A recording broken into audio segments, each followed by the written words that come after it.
In the deserts of Arabia, an insurgency war was raging years before I got to France. Tribes of Bedouins had united to fight a war that was very different from the one we fought in the trenches. Using small, mobile units, they challenged the might of an empire, and they were rallied around the ideas of a single, influential warrior. Ideas of freedom and change.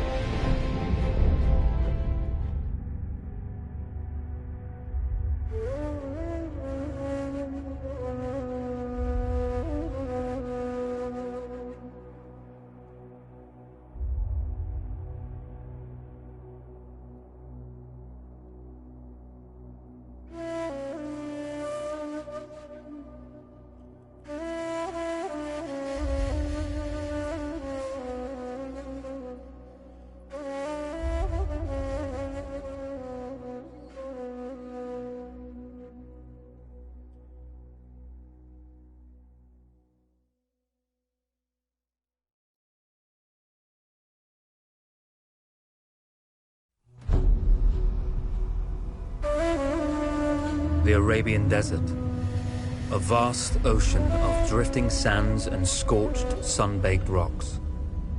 Beneath these endless dunes, oil, the lifeblood of our new mechanical century. For more than 400 years, the Ottoman Empire has ruled these lands, controlling all that's to be found here. But the Ottomans do not rule unopposed. Small bands of Bedouin rebels have united to overthrow the empire. They strike without warning and then vanish into the desert. Fighting alongside them is a lone British officer whose exploits have earned him wide renown. The world has taken to calling this man Lawrence of Arabia.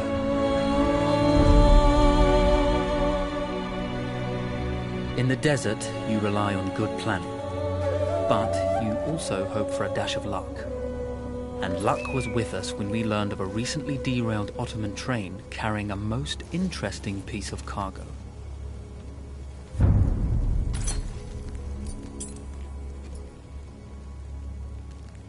A small patrol had joined the Ottomans who survived the crash. Together, they guarded the wreckage and waited for reinforcements.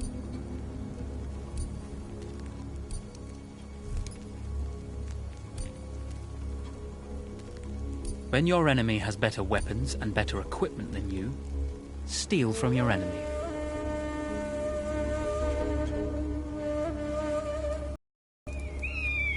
And let slip the dogs of war.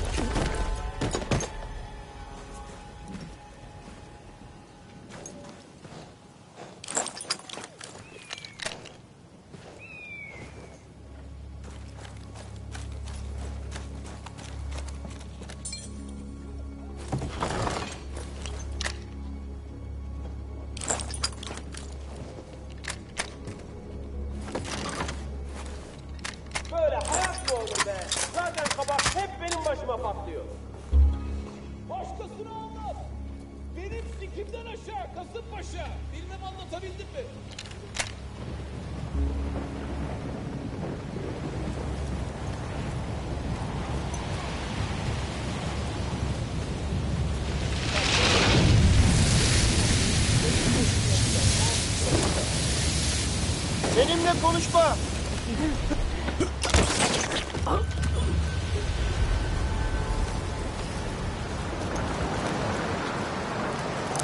Silahını getir.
Now, it's over.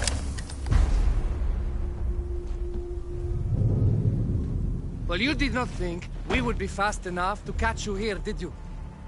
Lawrence of Arabia.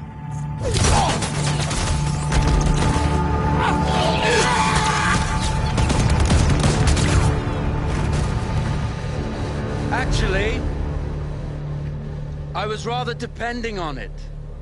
Lawrence. Well, this is very clever. Now the hunter becomes the hunted.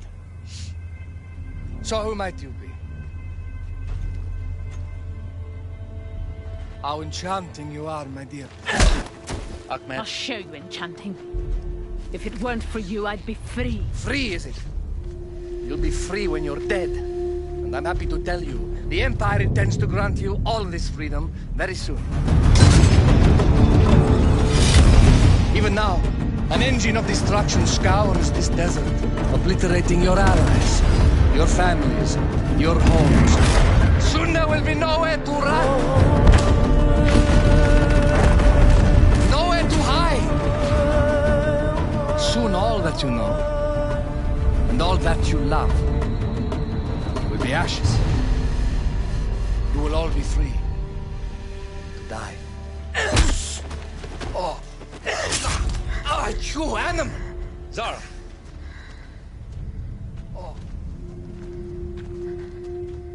Now, I understand that you would like nothing more than to strip the flesh from that man's feet and send him off into the desert naked to die. But think about it. You're right. I'm sorry. My friend here, she can be a little brusque. You're going to tell me how to lie to your train, so we can lure it into a trap and destroy it. Impossible. To even begin to talk to that train, you would need an entire book of communication codes. Oh, like this one, you mean? You can never stop the progress of machines. One day, the whole world will take your lands and the precious black gold beneath its sands. We shall see, my friend.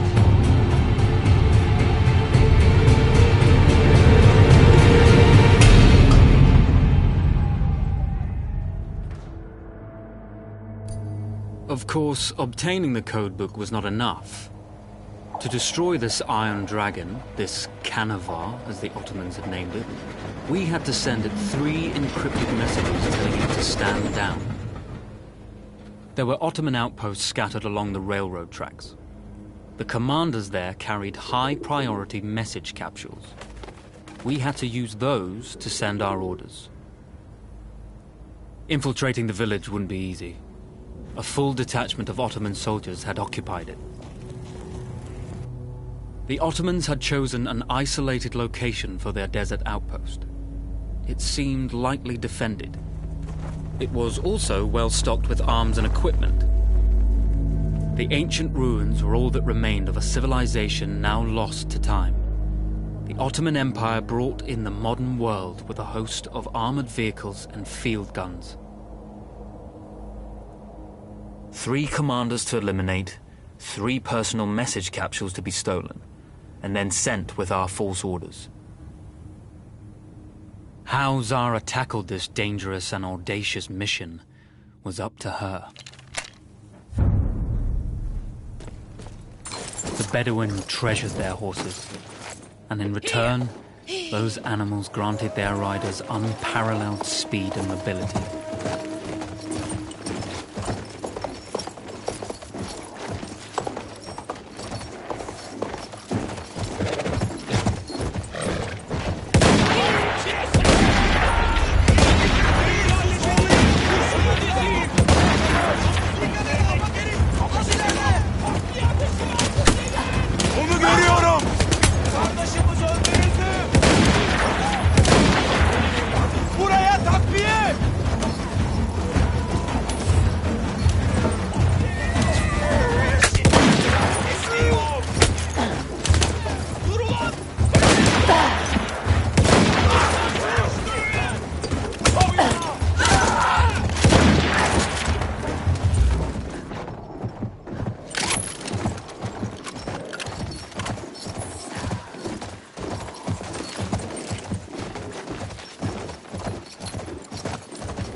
Bizden biri vuruldu! Bizden biri vuruldu!